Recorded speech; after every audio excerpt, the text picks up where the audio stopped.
22।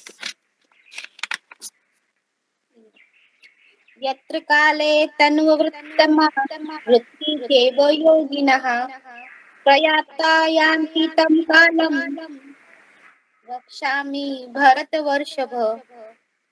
हे भरत श्रेष्ठ, अब मैं तुम्हें उन निगुण कालों को बताऊंगा जिन्होंने इस संसार में प्रयाण करने के बाद युक्ति पुनः आता है अथवा नहीं आता।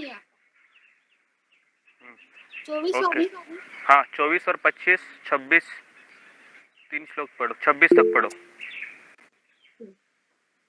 अग्नि ज्योतिर्लाकोश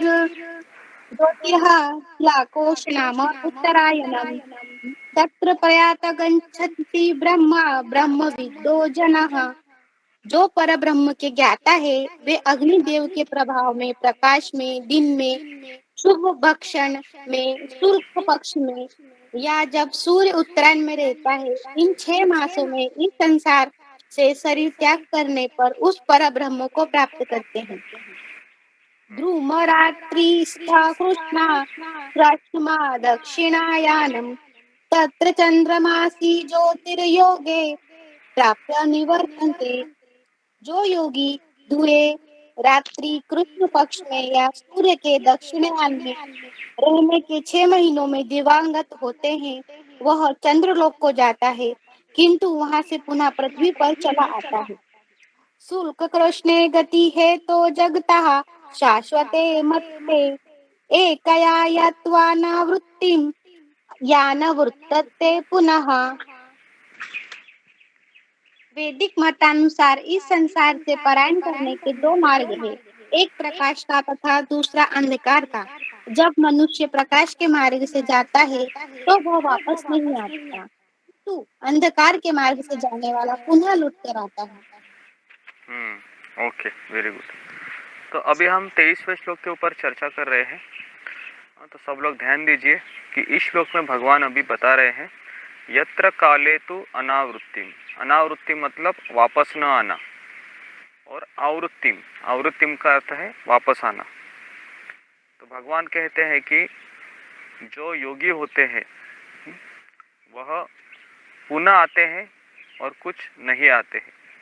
तो इसलिए भगवान अभी यहाँ पर हमको बता रहे हैं कि विभिन्न कालम, तो काल में जो व्यक्ति शरीर छोड़ता है उचित समय में, तो व्यक्ति कहाँ जाता है, इसके बारे में भगवान बताएंगे। तात्पर्य में प्रभुपाद जी बहुत सुंदर लिखते हैं कि भगवान का जो अनन्य भक्त होता है, तो अनन्य शब्द का अर्थ क्या है, तो पूर्ण शरणागत भक्त, उसको कहते हैं अनन्य भक्त।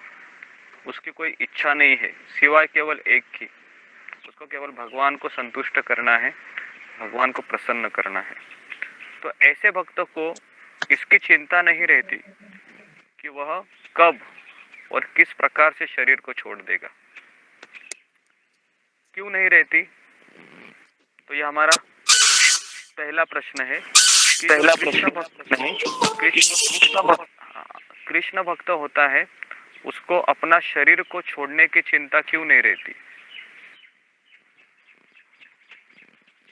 या उसको मरने की चिंता क्यों नहीं होती, या उसको मृत्यु का भय क्यों नहीं होता है, ये भी आप लिख सकते हो। कृष्ण भक्त को मृत्यु की चिंता क्यों नहीं रहती,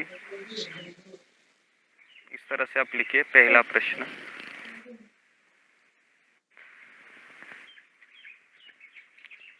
क्योंकि वह चैप्टर 8 ही है ना गुरुजी, चैप्टर 8 है ना, ये मिल क्यों नहीं रहा मुझे। चैप्टर 8 का 23वां श्लोक पढ़ रहे हैं अभी हम।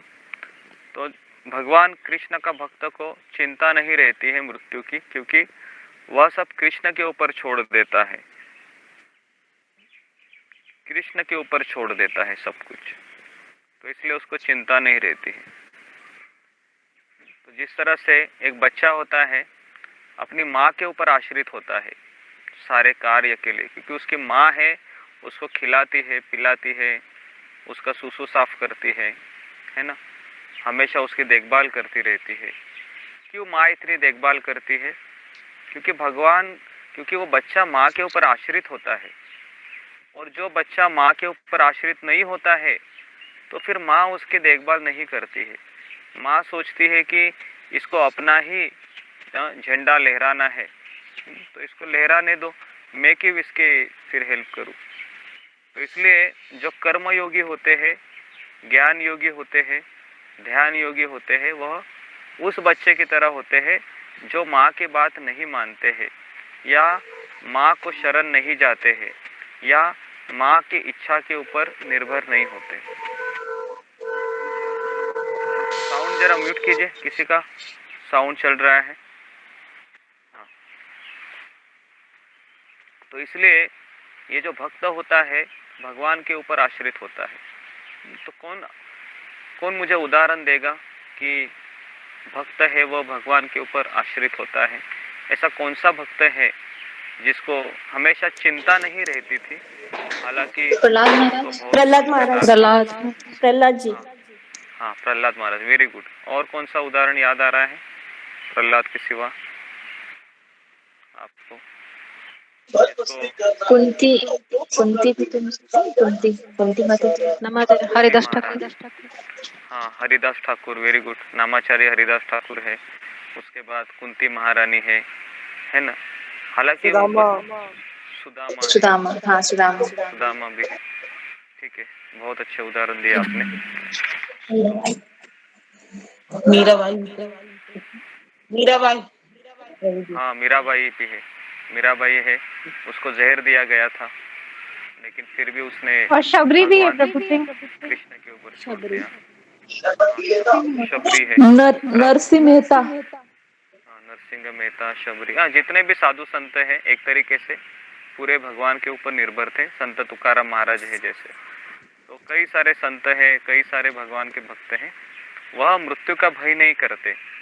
हालांकि वो सोचते हैं कि भगवान जब भी मेरा अंतिम समय रहेगा, आप मुझे केवल यही देना कि मुझे आपके भक्त लोग मेरे आजू बाजू रहने चाहिए, ताकि उनके सानिध्य में मैं अपना शरीर छोड़ूं और मैं आपके पास चला आऊँ। और कोई कामना नहीं करता है वो कृष्ण का भक्त।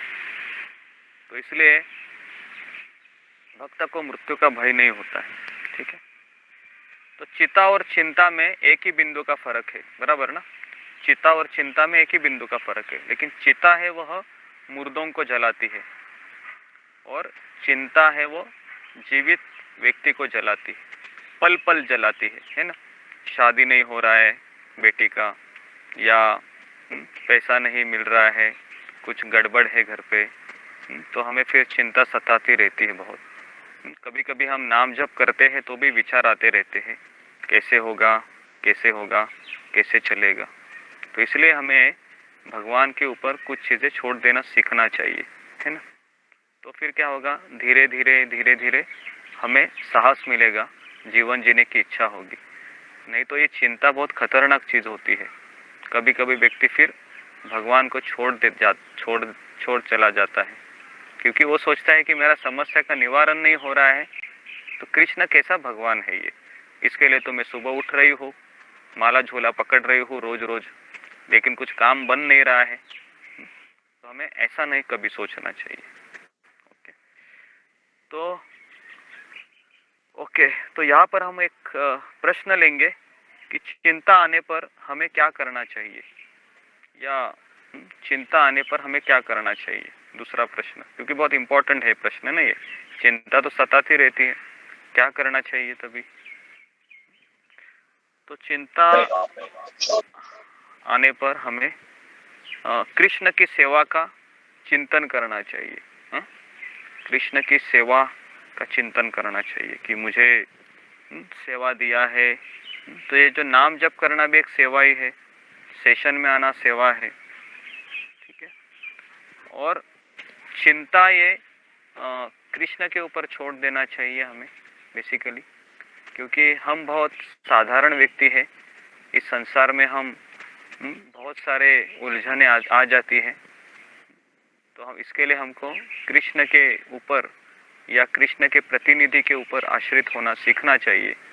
जिस तरह से बच्चा माँ के ऊपर आश्रित होता है। ये उदाहरण हमेशा याद रखो आप। जितना बच्चा माँ माँ माँ माँ करता है ना, उतना माँ उसकी देखभाल ज़्यादा करती है ना। और जितना बच्चा है वो सुनता है मैं अकेला कर लूँगा, मुझे माँ की